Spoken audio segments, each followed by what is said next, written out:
Saya bacakan ayatnya dulu, Al-Baqarah ayat ke-45 sampai 46. Wasta'inu bis-sabri was-salah wa innaha lakabiratun illa 'alal khashi'in. Dan jika Anda punya persoalan, jika Anda punya permintaan, maka mintakanlah pertolongannya kepada Allah. Sabar dengan sabar. Jadi kalau sedang punya masalah, kata Allah, jangan mengeluh. Awas, hati-hati. Kalau diturunkan masalah, kita mendapatkan ujian, maka kalimat Qur'annya jangan mengeluh. Tidak ada satupun ayat Qur'an memerintahkan kita mengeluh. Kalau ada ayat Qur'an satu ayat saja meminta kita mengeluh, maka saya akan jadi orang pertama yang mengeluh. Kata Qur'an, kalau Anda sedang punya masalah, sabar, terima dulu, karena Allah tidak mungkin menitipkan ujian kecuali kita sanggup menjalaninya. Rumusnya Quran surah kedua Al-Baqarah ayat 286. La yukallifullahu nafsan illa, Allah tidak akan menguji seorang hamba kecuali sanggup menjalaninya.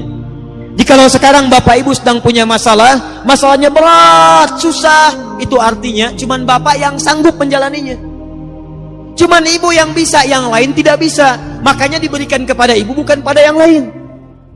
Jangan katakan, ya Allah, kenapa mesti saya? Why me? Kata Allah, why not? Kenapa tidak?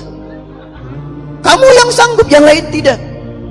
Tapi yang menarik, perhatikan, wassalah, lalu tunaikan salat. Bangun hubungan baik dengan Allah Subhanahu wa taala. Wa innaha lakabiratun illa 'alal khashiin. Dan sungguh salat itu tidak mudah dikerjakan kecuali bagi orang khusyuk. Yang paling menarik, setelah dia selesai salat, buka Quran surah keempat ayat 103. Perhatikan kalimatnya. Fa idza qadaitumus salata, maka jika orang telah selesai mengerjakan salat. Apa ciri salatnya berhasil? Bukan sekedar dia menunaikan salam. Lihat sini. Assalamualaikum warahmatullah. Assalamualaikum warahmatullah. Kata Quran, tidak cukup salamnya disebut sebagai salat yang berhasil.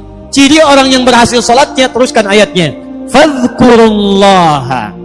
Maka orang salat yang salatnya tuntas dikerjakan dengan benar, salatnya bisa mengingatkan dia dengan Allah Subhanahu wa taala. Jadi kata Quran, kalau orang benar salatnya, selesai salat dia ingat Allah. Saya ulang, selesai salat dia ingat Allah. Qiyaman, saat berdiri ingat Allah. Wa qu'udan, duduk ingat Allah. Wa ala junubikum, berbaring ingat Allah.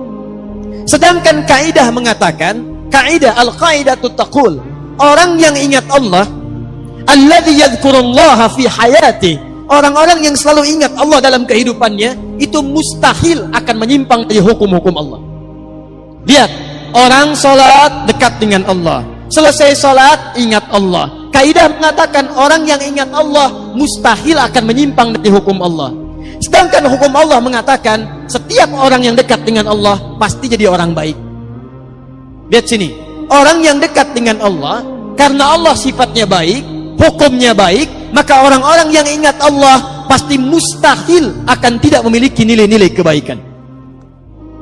Makanya Quran langsung menyebutkan, orang yang ingat Allah, maka matanya hanya akan dipakai pada yang baik-baik. Orang yang ingat Allah, telinganya akan mendengar yang baik-baik. Orang yang ingat Allah, tangannya akan memegang yang baik-baik. Bagaimana cara mengingat Allah? Salat. Karena itu orang yang selesai salat mustahil berbuat maksiat. Otomatis orang yang salat itu akan selalu berperilaku baik dalam kehidupannya.